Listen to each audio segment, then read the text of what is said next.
All right, so we're starting out already at the sanded metal flake stage. So I have these stickers I'm holding up here that I'm basically going to be using as shields when I am painting. So in order to prepare this, I started out with just a regular YETI cup and I sanded it. I put an epoxy uh, sealer on it. I put 2 coats and then I applied silver. And then this is Paint Huffer Metal Flake, the mini uh, silver flake. After that, I put clear coat on it, 3 to 4 coats, I believe, on this one. And then I let it dry overnight.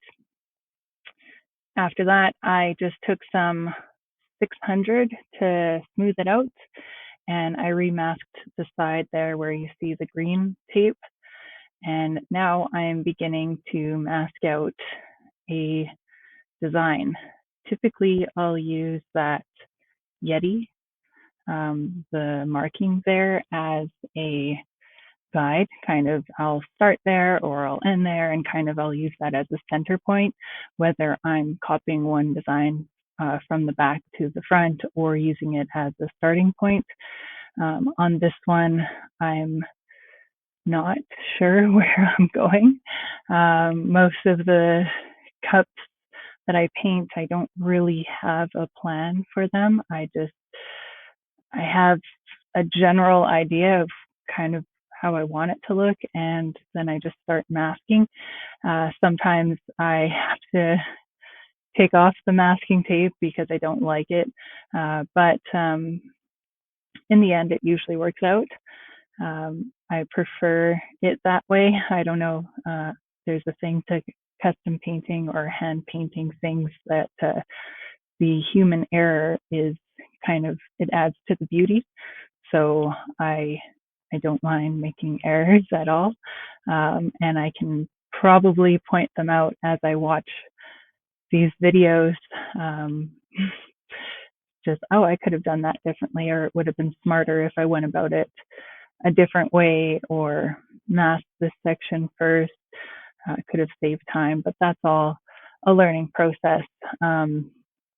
This is obviously sped up, so uh, it takes a little bit longer than what we have here. I think this video is about 40 minutes long.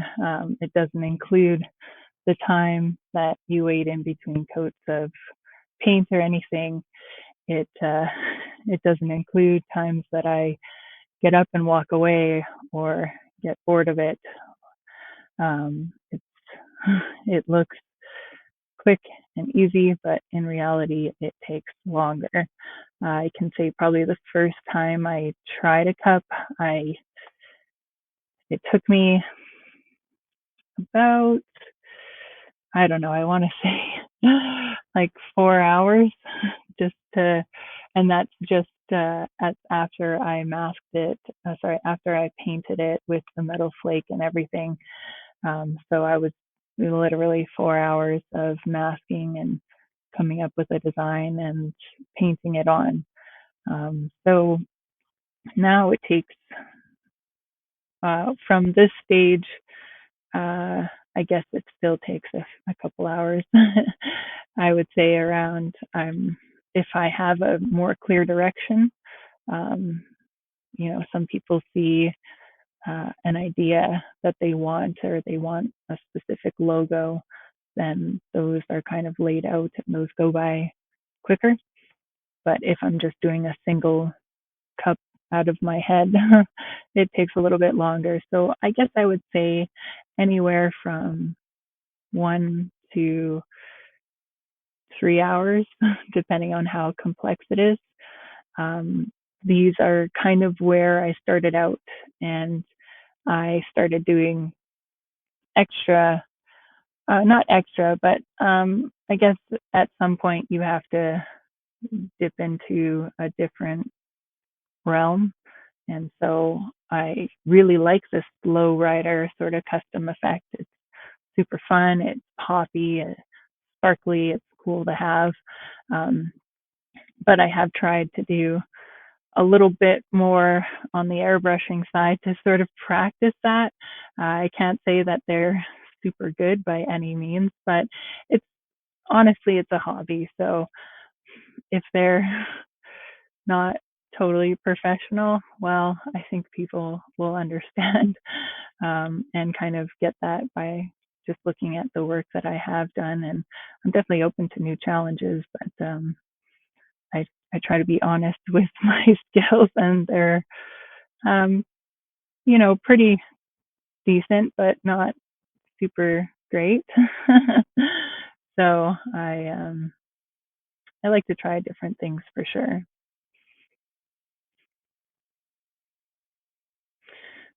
This is actually really valuable techniques that I use quite a bit. And I'm sharing it with you guys because um, maybe you've seen it before, or maybe you've always tried to just guesstimate those curves from side to side, especially when you're trying to duplicate a pattern or design.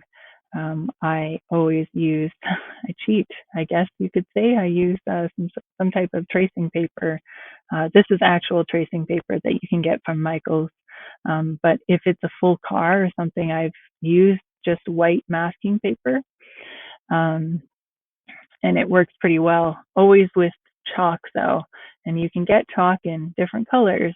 So depending on the color that you're working with, you'll always have something that you can probably see. So I trace out everything. I kind of line up some points, and then I will reverse it to the other side, match up my points that I drew out, tape it down, and trace it out. And this gives me a fairly good idea. I can't say it's an exact by any means, but it saves me from just trying to duplicate from left to right because um, sometimes I'm not that good at it. Sometimes it works out, but sometimes I overthink it, or I don't start it out right, and I end up stressing over that one curve or something that I just can't get to match. So tracing it out like this, um, using the chalk doesn't stain, it just wipes away pretty easily. It may leave behind a little bit of powder, but I am not very concerned about that. So once I remove it, you can see that I have the general outline, a general idea of where my lines should go.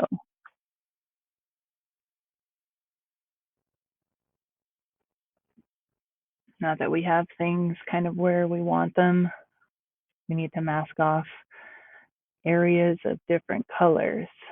So if I plan it right, then I usually move from a dark color to a light color. Most of the time when I'm spraying metal flake, I like the flake a lot, so I will play off of it with candy colors. Those are essentially dyes in a translucent base coat or transparent base coat, and so it turns it into sort of a translucent color, and you still get the sparkle of the metal flake underneath. I will mix it into a transparent base coat. That way I can remask it without having to clear it or wait for an extended flash time. So if I plan it right, like I said, most of the time I'm fairly good at it. But sometimes, I mean, or if they're not within the same color family, meaning if I, recoat a specific color with another color, I don't want it to take away from that color. I want it to add to the effect, not, you know, muted out or anything. So you do have to play within the same color family if you're going to be doing kind of what I'm doing later in this video, where I layer candy on other coats of candy. If these colors didn't work together, so if they were opposite of the color spectrum, then it would mute out the color. It could turn it sort of a muted brown, not what I'm looking for color. Whereas if I keep it within the color family, it just adds to that color. So let's say in this example, it's going to be a red cup. So I can move from in the red family. If I move to orange, then it's still kind of within that family. Or if I wanted it to go towards the blue side, I could still put like a blue or something on top of that red without like muting it out.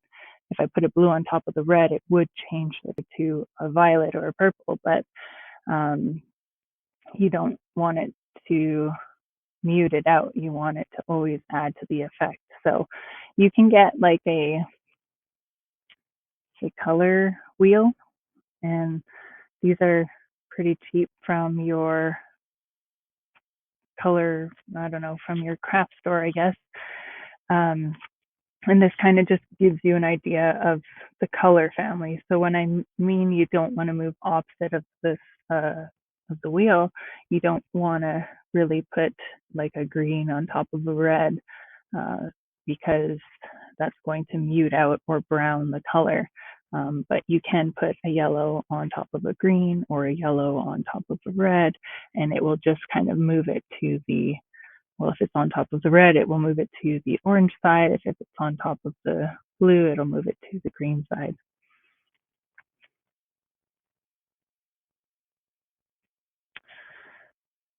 Okay, and now we're starting to paint. So I first off just want to highlight some of these areas by adding black around the borders. It pushes back the things in the background, and it pulls forward whatever's masked off there. So the line that you see, I'm trying to bring that forward by kind of darkening out the outline. And by doing that, it gives it the shadow effect as if it's on top. So I don't want to add too much. I don't want to highlight these trumpets too much. That's why it looks a little bit spotty. I just want it to pop just a little bit. But these other areas, I do want them to really be like they're in front. So I'll outline them with black just to kind of push the background. And you can start to see some of the effect as you unmask it. But I'm working with reds, and I am going to be unmasking, and I'm obviously thinking about where I want different colors, what's going to work, and just unmasking accordingly. Yeah, that's kind of the whole basis here is um, planning out where you want things, if you want it on top or if you want it in the background, and trying to get that in the same process. So I've applied orange now over what I unmasked, and I'm going to continue to unmask things. And you can get like orange, and you can get the more coats of candy you apply of orange, the kind of darker and more vibrant it gets. After a certain point, I mean, it just kind of covers it. But by applying, I think, 4 coats of orange first, and then unmasking other areas and just applying maybe 2 coats of orange, I would get kind of 2 different shades of orange without having to change too much in the whole spray process. So that's one way to bring in more colors, but kind of in the different in the same family, but different colors in the same family. That's what I'm trying to say. And here we go. This is the inevitable. I'm sure no matter how many times you try not to remask, you will end up remasking. It's just a fact of painting, especially doing custom painting like this. What I'm using, there is a technical term for it. I can't even think of what it is. It's basically masking paper that's tacky on one that has like an adhesive on one side. It's not too tacky where it may lift the paint, but it's just tacky enough that you can place it on an area and then mask out that area and not worry about the paper sort of flopping as you're running over it with air.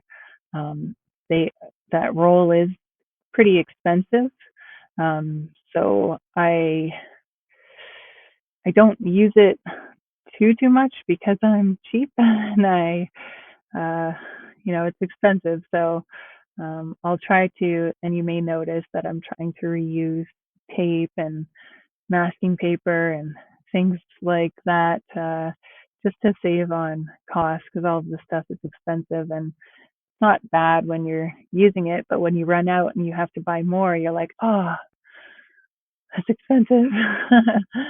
So I try to reuse as much as I can and try to be smart with my materials on what I'm using and when I'm using it.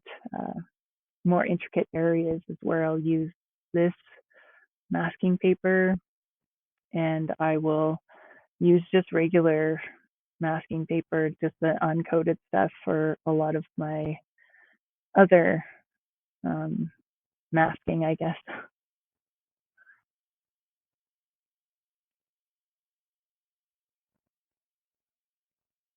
So it looks like this may be the final unmasking where I can see if what I was thinking along the way turned out what it came to be. I used uh, different shades of orange and red for this. Um, Looks like I am not finished. I have to go back and remask an area. As I was saying, as you're unmasking things, you're like, oh, this would look better this way, or I forgot to add black here and I unmasked it. It's going to happen. So it doesn't take long, just really quickly remask it and blow in a little bit of black along the edge how I wanted it. And then hopefully I can finish my unmasking and check for any other areas, do any touch-ups that I need to do, and get it ready for clear.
there you have it, all ready for clear.